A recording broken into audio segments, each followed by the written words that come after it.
Terminator Salvation was released in 2009 and was directed by McG, written by John Brancato and Michael Ferris, and it stars Christian Bale as John Connor.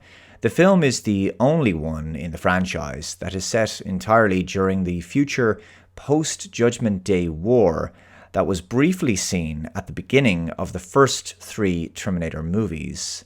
It's also the only one of the franchise to not feature Arnold Schwarzenegger as the T-800, though a digital likeness of him is created and placed on a body double, and generally speaking it works pretty well. Linda Hamilton also lends her voice in recordings of Sarah Connor. I'm asking the question today, was Terminator Salvation really that bad? Because it certainly does divide fans, and it was considered a bit of a disappointment in the franchise at the time.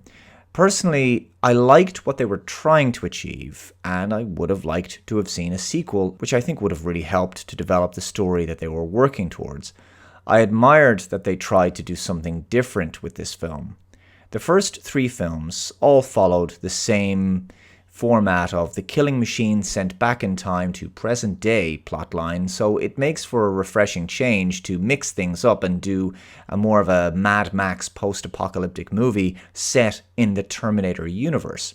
You know, hunter-killers, T-600s, T-800 cyborgs, a small human military resistance trying to outwit Skynet and take down the machines. I mean, what's not to like about such a concept on paper, right? It's set in the future, or should I say 2018, and yet in some ways it's kind of a prequel, given that it's based chronologically after the events of the previous films, but it's before any time travel takes place. In fact, time travel plays no part in this movie, beyond, of course, the future knowledge that John has.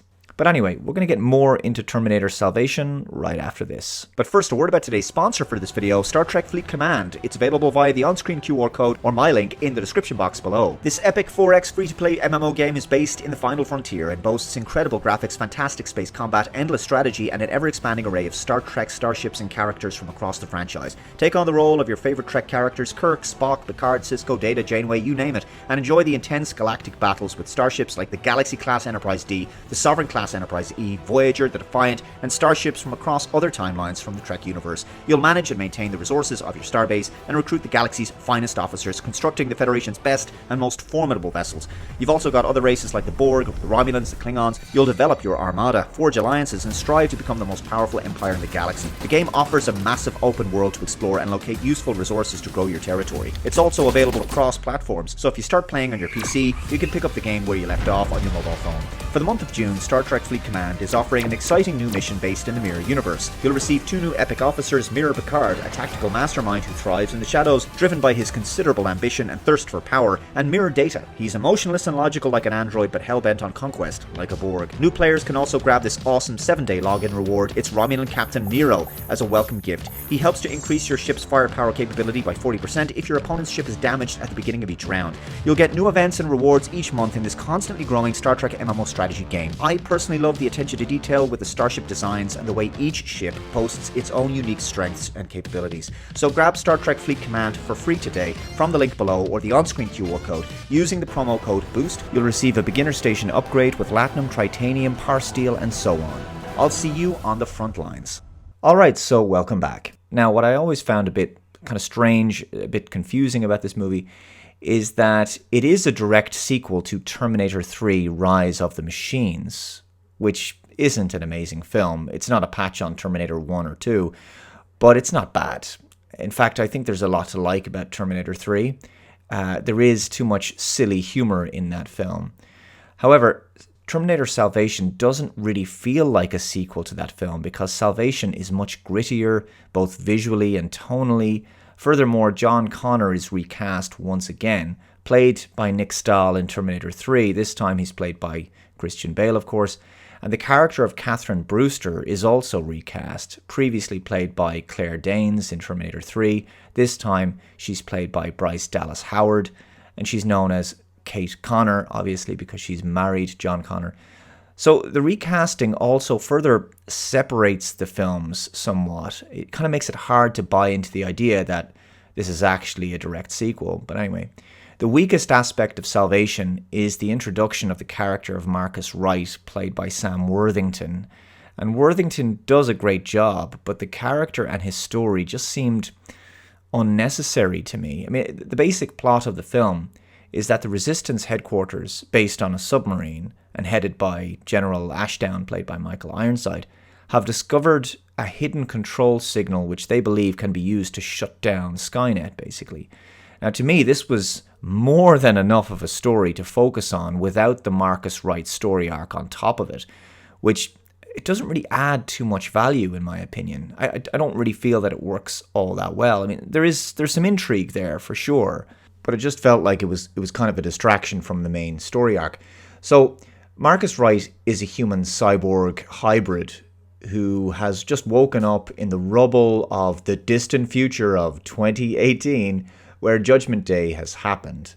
And he meets up with Kyle Reese, played by Anton Yelkin, and also his friend Star. And I have to say that the late Anton Yelkin really is a highlight as Kyle Reese. Brilliant performance. And Marcus's story arc is really about him trying to figure out what he is and what his purpose is and what's happened to him. Now, what the film really has going for it is an incredibly well-realized and believable post-apocalyptic world and some fantastic action set pieces.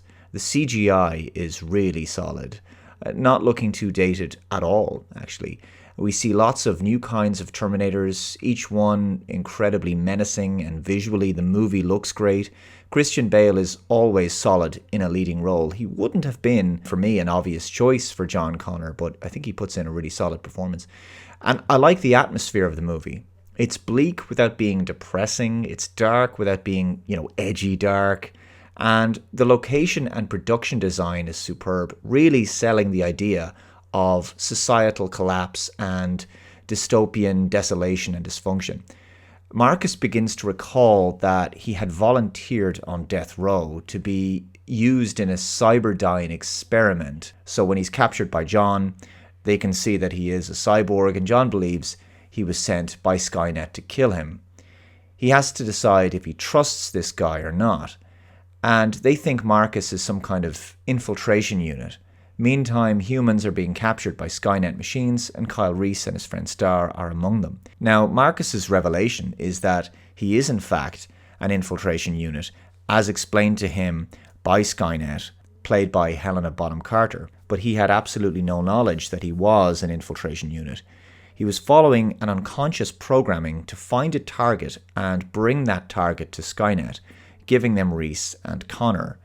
Now, what I like about John's story arc in particular is how his knowledge of the future, due to time travel, is presented like it's a kind of prophecy, and it sort of functions as the core mythology that the Resistance build their fight around. So I think that was a very interesting way to go, especially considering John is seen as a kind of messianic figure and a savior of mankind. But I think in particular, Marcus's story arc, his realization, certainly makes him a very sympathetic character, and a very tragic character as well, though he seems to overcome his programming, I think, a bit too easily at the end of the movie, ripping some device from the back of his head and just choosing to defy Skynet and assist John and the others. Clearly he still has a modicum of free will. The final climactic battle is decent enough, but I think it lacks the impact of the end battles of the previous films. And I include Terminator 3 Rise of the Machines there, which I actually think has a brilliant ending. So John is almost killed, but Marcus sacrifices himself, agreeing to a heart transplant to save John. I always felt the end of this film was very anticlimactic. It's a bit of a bum note. It's a film that really needed to be followed up with a sequel fairly quickly, but instead we got Terminator Genisys in 2015, an awful movie that destroyed the character of John Connor. I think, as many people do, after Terminator 2 Judgment Day, the Terminator films just declined in quality and got progressively worse. Salvation was memorable primarily because it was something quite different to the other films, and I think should be commended for trying to take things in a different direction. Was it completely successful in everything it tried to do? No, but I think it got more right than wrong, and it was very ambitious. The film was a quasi-sequel slash prequel reboot, which is kind of a rare thing to be able to say about a movie. And it was planned as part of a new trilogy for the franchise that obviously never came to fruition, not least of which because though the film made most of its money back, it wasn't a massive box office hit.